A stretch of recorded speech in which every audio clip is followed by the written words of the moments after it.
everybody? I'm Paris, and this is Keep It Social. And with me, as always, is the tenacious Terrence. Hi, Terrence. Hey, Paris. How are you? I'm good. Missed you. I missed you, too. You know, I've been really out of pocket because we're in the middle of an apartment search right now. No way! Moving you on know? up. Moving on up. You know, I'm an adult now. So yeah, but it's been so weird to try to figure out how to make that happen during this pandemic, you know? Yes, a lot of things have been weird, definitely. But I think one way that we're all making sense of everything going on is through social media. And so we have a lot to talk about this week. I know one thing that I'm the most, excited to discuss is the importance of social media lifting voices, lifting stories like Ahmaud Arbery's, because I did not know about this story and stories like his before it hit social media, before they hit social media. So, that's just one of the things that we really have to talk about. Yeah, and that points to some of the ideas that we're getting from you all who are watching. A lot of people have been paying attention to this story, and so I'm excited to talk about it for that reason as well. And we're also going to get into a little bit of how the NCAA is changing some of its rules and regulations to allow athletes to get paid for some of the work that they do. And we're going to talk about businesses and how social media is uplifting businesses during this pandemic.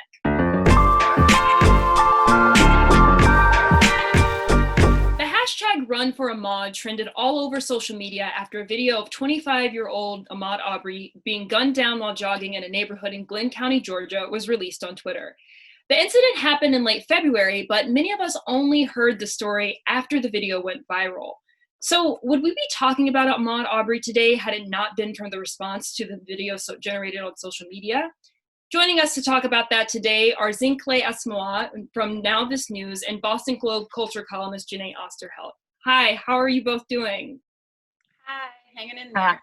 Yeah, glad to be here. Thanks, Terrence and Paris.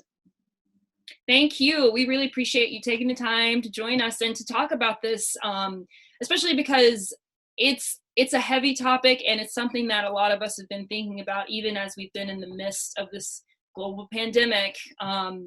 And we're continuing to mourn and to really try to process something that is so jarring yet keeps happening, truly.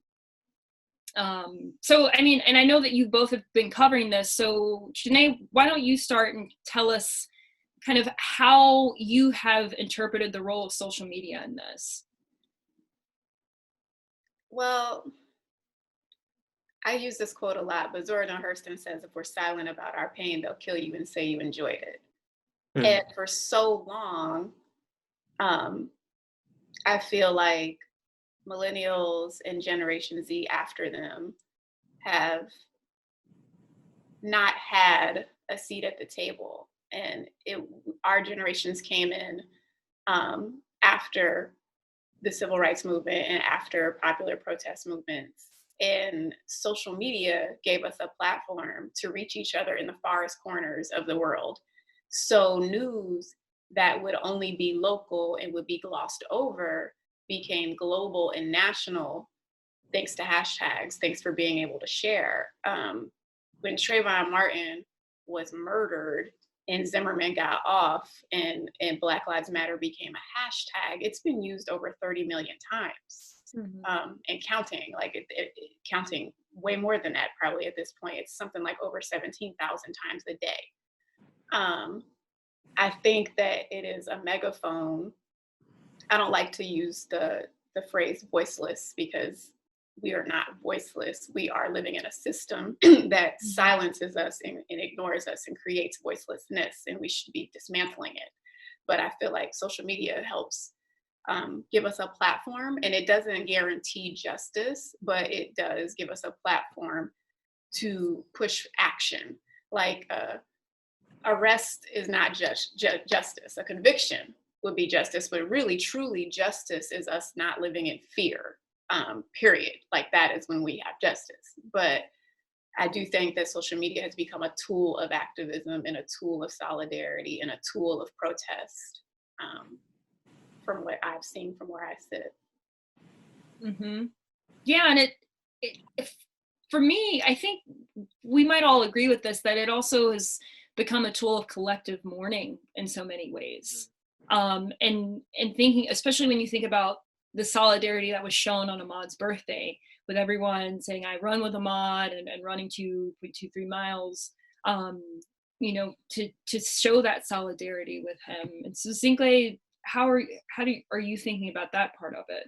Yeah, no, absolutely. I mean, I think in the news we see that moments like these in social media is both the great amplifier and a great mobilizer, right? The fact that he was killed February 23rd, 2020. It took several months before that story came forward. But in news, we spread information, we spread truth, we're breaking down the misinformation. But I think to your point about this like collective mourning, it also gives just people a chance to share their own stories. I echo the sentiment that like, we don't believe that people are voiceless. Everyone has the ability to share their voice and their power. And I think that's where social media is so impactful, because it allowed people to say, hey, I don't think this is right. Hashtag I run with Maud, or justice for Maud. And so I think that's where we've seen how powerful it can be from the very beginning, whether we look at like the Arab Spring and the uprisings that came out of social media to, as was pointed out, Black Lives Matter, right? That hashtag came up with Trayvon in 2012. And yet came like really got international attention with the killing of Mike Brown. And so I think ultimately the power with social is that it gives a voice, like it allows people to directly share what they have to say, and it forces us to listen. Right. I completely agree with that. And I also appreciate from myself just processing on social this idea of shared mourning, right? Because a lot of times you can talk to people about your feelings when it comes to things like this happening. You can tell them your own personal experiences, but it's something about knowing that someone else relates, right? Someone else feels that with you. Someone else understands that this is truly painful for you, right? And sometimes you can't get that from your neighbor. Sometimes you can't get that from a friend, because they just don't relate. And so the idea of social media being this huge place to just come together and say, you know what, this happened. It's sad. We're all disappointed together, but we have each other, I think is extremely helpful, And it's unique in this moment where we physically can't be together. I think something in the past with these kind of moments and movements has been, well, okay, see this hashtag, see this event on Facebook, we're going to gather here. But now it's like, no, we can't gather, or we shouldn't be gathering. And so in this sense, it's even more important now more than ever that people can share their stories online, but also express their views and ask for justice online as well. Absolutely. And that strikes me because, I mean, I think throughout history, our people have gathered to protest injustice, start dating back to the civil rights movement, even dating back to slavery. And now that we can't do that, it's different, and we have to find these alternative ways. But also, I guess I'm wondering too, I mean, people ask these questions about hashtag activism and whether or not that's enough, and whether or not that's enough in the absence or apart from on the ground, whether it be marches or protests or showing up and lobbying, that kind of thing. But how do you think the two interact with each other? I get frustrated sometimes at the criticism of hashtag activism and of social media. And there was lots of criticism of well, what's running gonna do? And I think it's not so much as, is this an effective tool, or is this enough? Whereas it's yet another tool in the toolkit. There's a lot of things that work together, and this is one of them. It's not. First of all, the onus should not always be placed on us. Like policy is important, dismantling the system is important. But there is no doubt, without the leaking of that footage in social media and people around the world being outraged, there would not be arrests. We are 3 going on 4 prosecutors in. This has gone on for months. This happened in February. It took that footage and what we did with it, how we reacted to it, to even get them to utter the word charges. And that was just the initial thing, was we'll wait. The reaction to our action was, we will put it before a grand jury. Then we got so much more loud that it was like, okay, we're going to do the arrest. We won't wait. We'll arrest them now. So for anyone to discount the effectiveness of this is ridiculous. Like, is it the only thing? Is it going to be enough? No, like we do have to do more, but I don't like the criticism of how our people in particular use this to mourn, to grieve, to protest, to create action. If people need to run and hashtag run with Ahmaud or stand with Brianna, then these are things that we need to do, especially now while we are isolated and cannot hug each other and cannot wrap our arms around each other and cannot gather and protest and raise a fist. We need to make those calls and tweet those tweets, and you know, lots of letter writing went on, lots of calling went on. Like, the people think, oh, someone threw a hashtag on it and then never looked back. That's a sweeping and dangerous generalization. Like, it bothers me. It's like it's something that I see a lot that bothers me, and I'm like, bro, give people more credit than that. Like, people are doing work. Yeah, and also I think it kind of points to, you can't necessarily police or tell people how they should be grieving. Yes. Because everyone processes things in different ways. And Zinhle, I'm wondering how you're thinking about that as well. Yeah, I mean, I think to Jeneé's point, you can't understate the power of social. I work for Now This. We create news by young people for young people, and we hit 60% of all young people in their 20s every single month on social platforms. So I think people are watching there and mobilizing, but I think outside of like the amplifying power of social media and the mobilizing power, which we saw, right? People that we saw, influencers and celebs both tweeting and also saying, hey, call this representative, literally posting on Instagram, here's this number, call this number. But also I think social just gives us a chance to reckon with the truth, right? Because I think our big job of news agencies and journalists is, okay, what's the difference between fact and fiction? But also, as we've seen with many of these hashtags and movements and videos, it's just giving people a chance to have to reckon with the truth of what they're seeing. And you can't turn away, right? Like, at the end of the day, it's in front of you, it's on your phone. So how do you deal with that? How do you confront that? Terrence, what about you? I mean, especially, I'm sorry, especially because you're a Black man. I mean, how does this resonate with you? It challenges me every time I see something like this happen, right? Especially because I have been in spaces where my life has been threatened, you know, for simply existing, you know? And so when I think back to when that happened to me, I wasn't as active on social. I didn't have, I had accounts, but it definitely wasn't what it is now, you know, to share your experiences that way. And I was also nervous to share what I had been through, especially with people who didn't look like me. You know, I grew up in the South. I grew up in Mississippi. It's not very far from Georgia at all.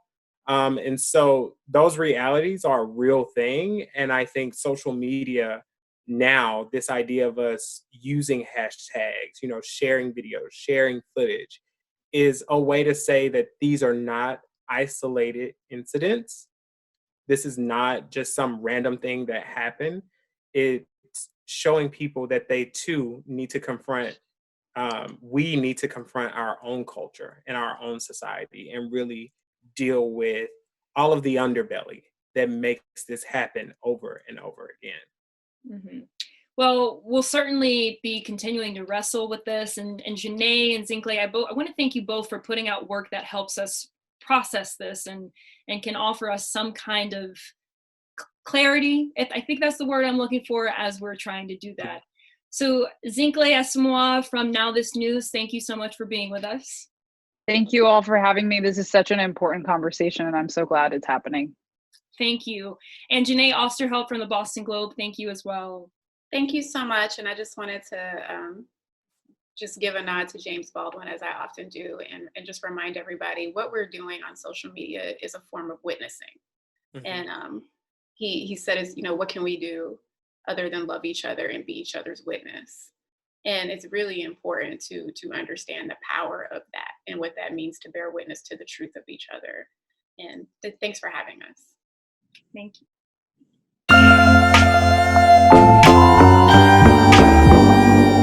For years, years, the NCAA has profited off the performance of unpaid college athletes. However, the organization is now allowing those same athletes to cash in on their likeness and image through paid partnership branding and ads online. So, are college athletes the next social media influencers? Or, Terrence, as you would say, will there be a new draft of some sort? With us to talk about that is Tate Frazier, co-host of the college sports podcast Titus and Tate. Hi, Tate. How are you? I am so excited to be here. I've known Paris for quite some time, but I'm excited to meet Terrence today, and I'm excited to talk about whatever this draft situation is. I don't have the dance ready, but I am ready. I know, like in the absence of any other draft, we may or may not have this year, this summer. Right. Let's have an influencer draft. I'm here for it. I'm here for it as well. Let's do it. So one of my biggest questions about this is I appreciate that the NCAA is trying to say, okay, you can make money off of your likeness on social media, etc. But is that also them kind of trying to back away from actually paying the athletes just straight up? Yes, it's one of those things where it's like let's do something, right? They have to do something, right? We're all aware. We have been privy to and witnesses to college sports. We all know about how big the pot is for everybody else, right? But it's not for the players. We've known that for quite some time. So this is the first way that we can kind of open that door. And it sounds great in a vacuum, right? Like these guys are all big time recruits. They get followings on Twitter, Instagram, TikTok now, I guess is the thing. I don't want to know what it is. Please don't tell me what it is. I don't want to know. You got to make one. Never. I can't. It's like the curse. Once you say TikTok, you have to get on it. Once I made it past 25, I was like, I can't do any of this stuff anymore. I was like, I'm on Twitter for life. But anyways, those guys all become stars, right? They're there, and then they can't make any money. Zion Williamson had 8 million followers on Instagram. He's at Duke, and he can't do anything with that. So that's one good thing. But the thing that's interesting is that Zion can't wear his Duke jersey, right? If he wants to be in a Michael Jordan Nissan ad, right? He can't wear his Duke jersey, and people go, "Oh my God, that's Zion." Now I get it. Now I want to go buy a Nissan. So they're not doing it to the fullest, to the max. They're not letting the schools be involved. And if you're a football player, you have a helmet on, they may not know what you look like, necessarily. So you can't really profit unless you have an Instagram or a Twitter and people see you. So it kind of puts more onus on the players to build a brand while also practicing 3 times a day and doing all this other stuff. So those are my first thoughts when I hear that. Right. I completely agree with that. Right. I think it's changing the expectation almost for like college athletes if they want to profit and make money during those 4 to 5 to 6 years or however long they're at their institutions, right? It is the first step. It's definitely not the end all be all, or at least it shouldn't be, in my opinion. We hope not. Yeah. We hope not. We hope this is a stepping stone. A stepping stone. Mm-hmm. But yeah, I appreciate the effort. I appreciate, like I said, that this is a step. Yeah. I do think now, though, that they have opened the door, people are going to like walk right through it and say, no, you have to actually pay these kids. Like they deserve to make money off of this. They deserve, because some college students can't even, athletes I knew in undergrad weren't even able to eat, during undergrad. So they have to reckon with that. Yeah. And it's funny because like the rules are ever evolving. I think it was just a few years ago where there was a UCF athlete who got in trouble for doing this, where he was making money off of his YouTube channel. And so I think the school said, no, you can't do this, or you're going to be ineligible, but he kept doing it anyway because he was profiting off of it. And eventually he just didn't play sports anymore and was just doing YouTube. But now, if he was doing that today, it would be fine according to these new rules that they're trying to legislate. So, I mean, I think you're right where the NCAA is kind of just coming around slowly. They're inching closer without actually having to do it themselves. But it might not be too long before we see that happen anyway. Yeah, Terrence, you called it a stepping stone. It's pretty much like a gravel path, right? And we need a highway, and they just want to give us a gravel path. They're like, this is pretty good, right? And you're like, can't we just like update this? Can't we make it better? We're all aware of what's going on. We've been aware for quite some time. I mean, I remember Todd Gurley. He was from Tarboro, North Carolina. When he went to Georgia, he was one of those situations where he was, trying to figure out where he was going to get his next paycheck or get paid in some way to get food and all these sorts of other things. So he signs autographs and then he gets suspended for a bowl game, you know, and he has to pay for a penalty on the field when all this stuff should be handled in a better fashion. And I don't know, I feel like we're all smart enough at this point to figure it out, and hopefully the NCAA is. So what do you think? To some extent, I think a lot of these college athletes are already influencers, or at least they're influencers on their campuses, so to speak. Absolutely. Yeah. So I wonder how this really changes their mindset as far as personal branding, because we've had conversations about, you know, Instagram in particular being a place of like strong personal branding, and you see it with athletes, you know, really making sure those pictures are great, you know? So and like to that point, Terrence, I mean, also asking you, Tate, like, how is that going to interact with their performance and persona on the court or on the field? Do you guys remember Michael Porter Jr. that went to Missouri a few years back? He's a very, very attractive looking male. He plays basketball. You know, he was loved, you know, on Instagram, right? People were like, Michael Porter Jr., this guy. I mean, he was like basically a male model separately. He was a Calvin Klein model and also a basketball player. He didn't really even play basketball. The best of both worlds, right? He didn't even play at Missouri. He gets hurt. He sits out. He's still a lottery pick. And my question, the first time this will be a problem, right, is in practice. If a Michael Porter Jr. is like, hey, I have a Hanes commercial to go shoot that I'm getting paid $50,000 for, and head coach that's from Texas originally says, hey, we got practice and you got to run sprints. Like when is that going to come into conflict, and how will that conflict be resolved? Because obviously there's going to have to be some sort of other department that's probably created, like a branding, marketing department that deals with these types of issues. That seems like more red tape for all these schools to deal with. They're already dealing with a lot of red tape to be amateurs already.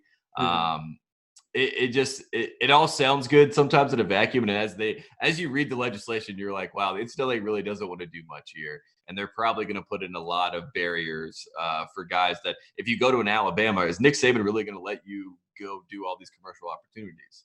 I'm not sure, because he's going to put culture of Alabama football ahead of that. And but it also may even the playing field, because of a school like, let's say, an HBCU, right? That is like, hey, we will pay you to come, or you're gonna have these opportunities to get paid here. We will give you the chance to really open the doors and be a star here. Maybe that happens, and maybe like a school like Wisconsin or some of these schools that don't compete for bigger guys, they say, you have this $5 million opportunity to work with this cheese business here, and you can be the face of whatever cheese. And I don't know what it looks like.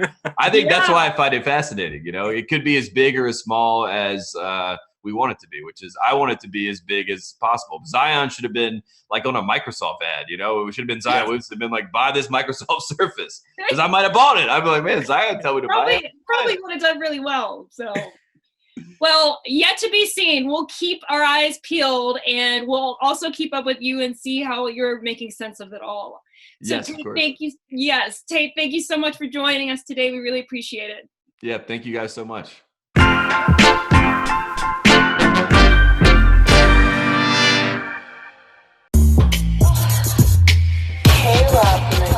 She gon' go on the sound of my whistle. This week in Now Trending, there's a new kind of influencer amongst us.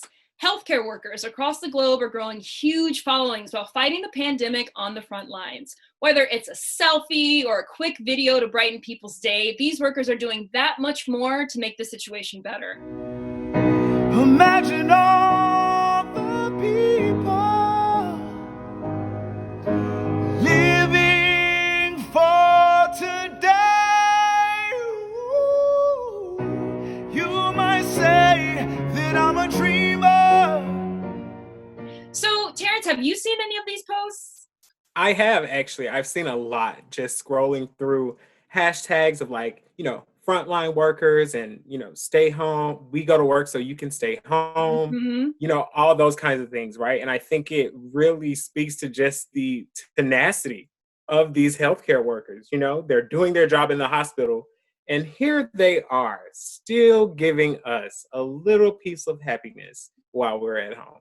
You know? Yeah, most definitely. And even also in so many ways educating us. I mean, I've been seeing threads about doctors talking about exactly what they're seeing and how COVID is working in their environments and their hospitals. I even saw a thread from a doctor, I believe it was in New York, who was thanking every single person in the hospital, just everyone from the administrators to the data analysts to the custodial workers. And it just really builds up a lot of camaraderie. I agree. And I think that's a really important, part to highlight is the fact that, we see so much support, or at least for me, I see so much support for, the doctors and the nurses. But it's important to also recognize, like you said, the custodial staff, the people who, are doing a lot of work behind the scenes, but aren't necessarily in this traditional medical role, So I think that's really cool to, make sure that they too are acknowledged. Exactly. And to that point, I also want to shout out the essential workers, the grocery store workers, the delivery drivers, people. Like, we really appreciate you and all that you do. Especially the delivery drivers, let me tell you. Thank you. Well, that's it for us. Everyone watching, don't forget to subscribe to our YouTube channel below. And please tell us what you want to see on the show next week. We want to hear from you. Also, don't forget to follow us on social media, and we will see you next week. Until then, what should they do, Terrence? Keep it social. Go!